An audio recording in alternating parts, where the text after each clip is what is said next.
If I asked you to describe India, what would you say? Would you speak of the Himalayas, of festivals painted in every color imaginable, of ancient temples standing beside glass skyscrapers? Would you speak of spices, of cricket, of Bollywood, of chai served in tiny cups on crowded railway platforms? Or would you speak of something else, of protest, of corruption, of religion, of caste, of promises, of headlines that disappear before the people in them ever get justice? Because somewhere between the postcards and the reality, there exists another India, one that tourists rarely see, one that textbooks rarely explain, one that millions wake up to every single day. This is not a video made to insult India, nor is it made to glorify it. Because loving a country should never mean pretending it is perfect, and criticizing a country should never mean hating it. To understand India, we must understand all of it: the victories, the failures, the pride, the pain, the people, and the system that lives under. Because India is not just its government, it is not just its history, it is not just its border. India is 1.4 billion stories trying to exist at the same time. Some hopeful, some heartbreaking, some that will never be heard. So, what makes India India? Let's begin where every nation begins, not with politicians, not with elections, but with an idea. Every country is built twice: first on land, then on belief. India was born from centuries of kingdoms, empires, revolutions, and resistance.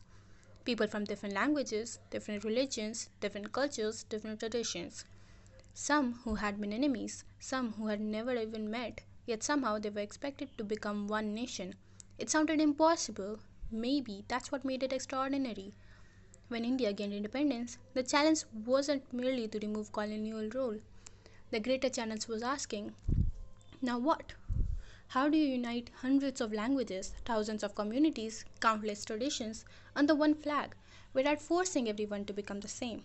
The answer, at least on paper, was beautiful: a constitution, not one built around a king or a religion or a single culture, but around an idea: justice, liberty, equality, fraternity. Words simple enough to fit inside a book, powerful enough to shape an entire nation. Or at least they were supposed to. A constitution is a promise, not because paper has power, but because people choose to believe in it. It tells a farmer in Punjab, a fisherman in Kerala, a student in Delhi, a teacher in Nagaland, and a child growing up in the smallest village that despite every difference between them, they're equal before the law. It is a beautiful promise. But promises are strange things. They do not fail all at once, they fade quietly, one compromise at a time. India is often called unity in diversity, a phrase repeated so often that we rarely stop to ask what it truly means. Unity is not the absence of differences. India has never been one language, never one culture, never one religion, never one identity. India has always been a conversation, something peaceful, something loud, something beautiful, something painful, yet somehow still a conversation. Because disagreement is not the opposite of democracy, silence is. Walk through one street and you will hear Hindi. Turn around and someone is speaking Tamil. Travel further and you will hear Bengali, Punjabi, Marathi, Gujarati, Malayalam, Kannada, Odia, Urdu, Assamese, Kashmiri, Manipuri, and hundreds more. Every few kilometers, the food changes, the festival changes, the clothes change, the accent change. Even the sky seems different. Yet somehow the passport remains the same. There are very few countries that attempt something that is complicated. Perhaps this is India's greatest strength and sometimes its greatest challenge. Because diversity is easy to celebrate during festivals, it becomes much harder when it asks us to accept someone who doesn't look, pray, love, or think the way we do. India is home to almost every major religion: Hinduism, Islam, Sikhism, Christianity, Buddhism, Jainism, Judaism, tribal faiths, and many more that I cannot pronounce. Temples stand beside mosques, churches bell ring, not far from Guru, Gurudwaras. Prayer takes many forms here: different words, different rituals, different directions, yet every prayer begins the same way: with hope. But hope has often found itself caught behind politics, fear, misinformation, and violence. Religions for millions is a source of comfort. For others, it has become a reason to fear the neighbor. The tragedy is not fate. The tragedy is what happens when fate is turned into a weapon, when identities become battle lines, when a person's name matter more than their character, when a neighbors begin to see I'm so nervous. When neighbors begin seeing labels before they see people. Ask yourself, when did we stop asking, "Are you okay?" and start asking, "Who are you?" Perhaps the strongest nation isn't the one where everyone believes the same thing. Perhaps it's the one where nobody has to fear believing something different. And then there is caste, one of the oldest systems still shaping the lives of millions. Long before someone speaks, their surnames can speak for them. Long before someone earns respect, assumption may already exist. For some, caste is history. For others, it is still their everyday reality.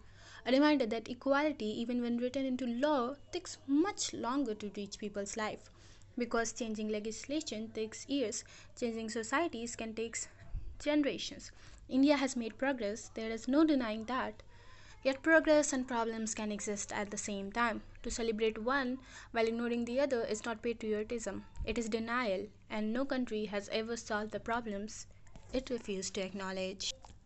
And then there are people who spend their entire lives trying to prove they deserve the same dignity everyone else was born with. Women who are taught to dream, yet reminded to be careful, who are told they can become anything, followed almost immediately by just be home before dark. Little girls grow up learning two different lessons, one in school, one outside it. One says you have rights, the other whispers, don't take chances. Some fight to study, some fight to work, some fight to walk home safely, some fight simply to be believed. Progress has been made, laws have changed, more women lead companies, court, laboratories, sport teams, and even the nation itself. Yet every achievement is often followed by another headline asking how much further there is still to go. Then there are voices that history really bothered to write about. People whose identities have existed for centuries long before modern politics gave them names. Yet recognition on paper does not always become acceptance in everyday life.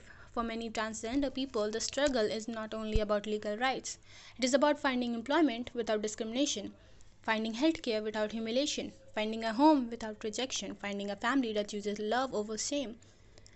Laws can open doors, society decides whether those doors remain open. Ask for yourself, how many people have changed who they are just to survive? How many smiles hide exhaustion? How many introductions begin with fear? And perhaps the greatest tragedy isn't hatred, it is indifference. Because hatred is loud, indifference is silent. It watches, it scrolls, it shrugs, it says, it's not my issue until one day it is. India's youth have inherited a country full of possibility, a full of pleasure. Millions study for examination that may decide their future in a single morning. Entire childhoods are measured in ranks, percentage, cutoffs, and results. Parents dream, teachers expect, students sacrifice.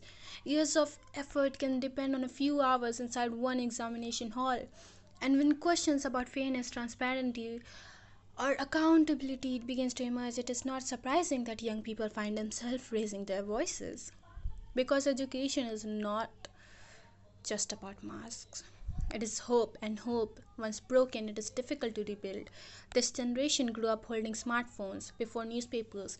News arrives not once a day, but every minute. A tragedy trends, a scandal erupts, a protest fills the street. A debate begins. Tomorrow, another headline replaces it.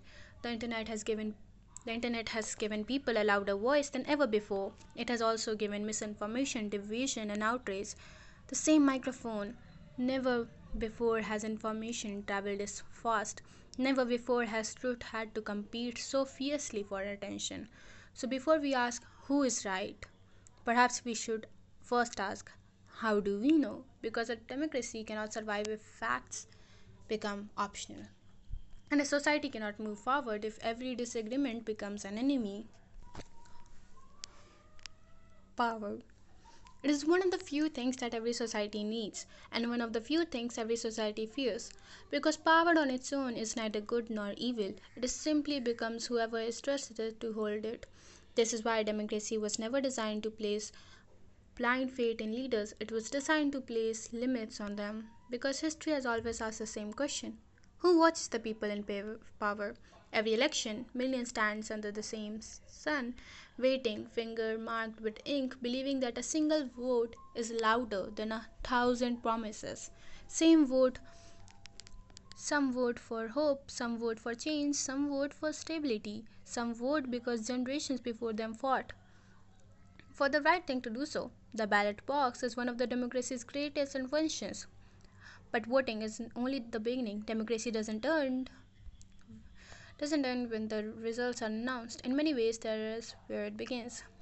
Governments are meant to be questioned, not because questioning weakens a nation, but because it strengthens it. When citizens ask, where did the money go? Why was this promised? Who is responsible? They're not betraying the country, they are participating in it. Corruption is a strange word. It sounds like something distant, something hidden inside government files, behind closed doors, inside offices most people will never enter. But corruption does not begin with headlines. It begins the moment honesty becomes inconvenient. A bribe, a favor, a contract awarded unfairly, a rule applied differently depending on who is standing in front of it.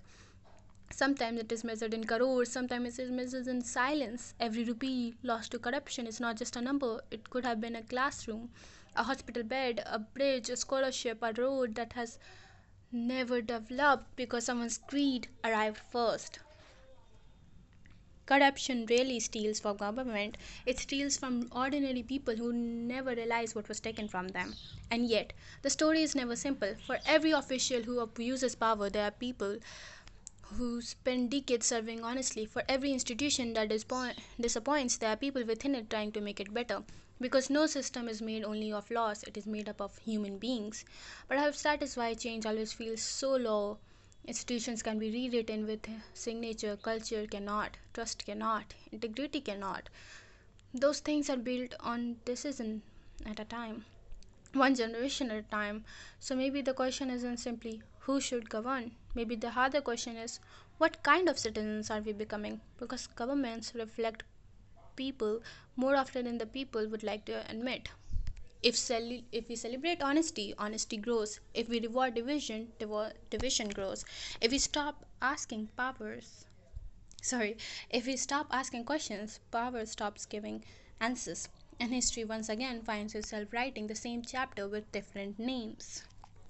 Every generation has its own protest, different faces, different slogans, different reasons, yet somehow the same question. Will anyone listen? People do not leave their homes, their classroom, their jobs, or their families because protesting is easy. They do it when they believe remaining silent would cost them even more. Some march for farmers, some for safer streets, some for better education, some against corruption, some for equal rights, some for justice that arrived too late, that causes change. The desire to be heard is not. A protest is not the failure of a nation. Sometimes it is proof that people still believe their voices matter. The greater tragedy is not that people protest, it is when they stop believing that there is any point in protesting at all. When streets fill with people, they also fill with responsibility. Protesters have a responsibility to remain peaceful. Authorities have a responsibility to protect rights while maintaining public order. When either side forgets that responsibility, trust is often the first thing to disappear. And trust, once broken, cannot be rebuilt overnight. Perhaps the strongest country is not the one where protests never happen.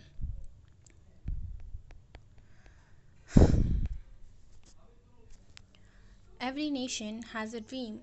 In India, it goes by many names: IIT, NEET, UPSC, government job, abroad. Success often arrives wearing an entrance exam. Childhood becomes coaching, weekends become mock tests, dreams become ranks, and somewhere between expectations and reality, millions wonder, if I fail this exam, have I failed at life? No country should make its youth feel that their worth can be measured by a single result. The Indian dream has always been complicated. For some, it is a stable job, for some, it is a house with their own name on it, for some, it is sending their children for a better school. For others, it is leaving the country to find opportunities that they could find that they couldn't find at home. But behind every dream, there is pressure, a pressure that begins before many children even understand what they want. A child says, I want to become an artist. Someone replies, but will you earn enough? A child says, I want to explore. Someone replies, first, secure your future. Slowly, dreams become calculations, passion become a backup plan, and success become a number, a rank, a salary, a title.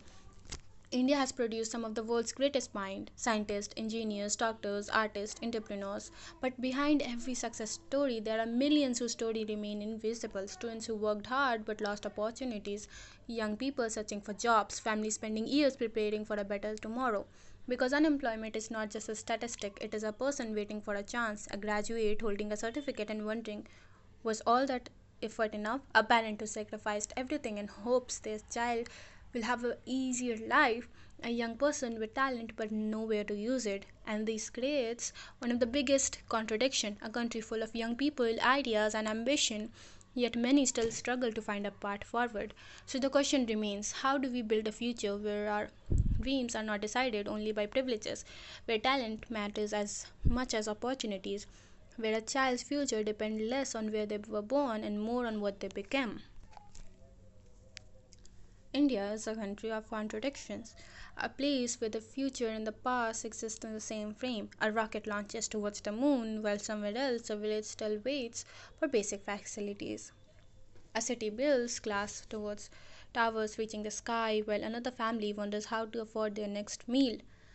A nation creates world class technology, yet millions still fight for opportunities that should have been normal. And maybe that is why India is so difficult to define. Because India is not just one story, it is thousands of stories happening at once. A farmer waking up before sunrise, a scientist working through the night, a student studying under the streetlight, a worker traveling hundreds of kilometers to earn a living, a small business owner risking everything to build something. Development is not just about buildings, it is not just about numbers on a screen, it is not just about becoming richer. Development is also about asking who's being left behind. Because a country cannot truly progress if its growth does not reach its people. For decades, India has fought to reduce poverty, improve education, expand healthcare, and create opportunities. There have been achievements, there have been failures, there have been moments of incredible progress, and there have been moments where people ask, why are we still here? The answer is never simple because every problem has layers. History, politics, economics, society, and millions of individual lives behind us.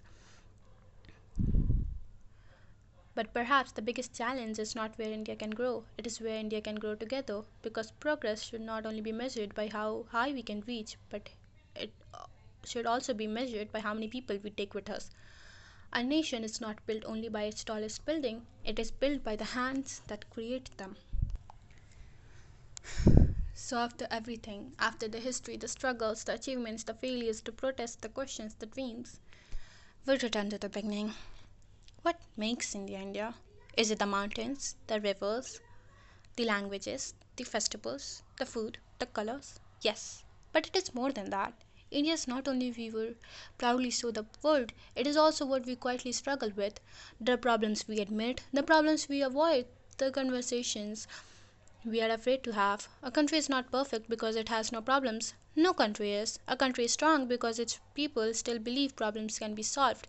India is the student who studies despite obstacles, the farmer who wakes up before the sun, the worker who carries the high weight of an entire family, the scientist who reaches beyond the sky, the artist who creates beauty from nothing, the citizen who asks questions even when questions are uncomfortable. For decades, India has told the world about its growth, its technology, its achievements, its future, but behind every achievement, there's a question, who was left behind? A nation can build rockets, but can it guarantee dignity? A nation can become powerful, but can it protect the powerless? A nation can call itself democratic, but can every voice truly be heard?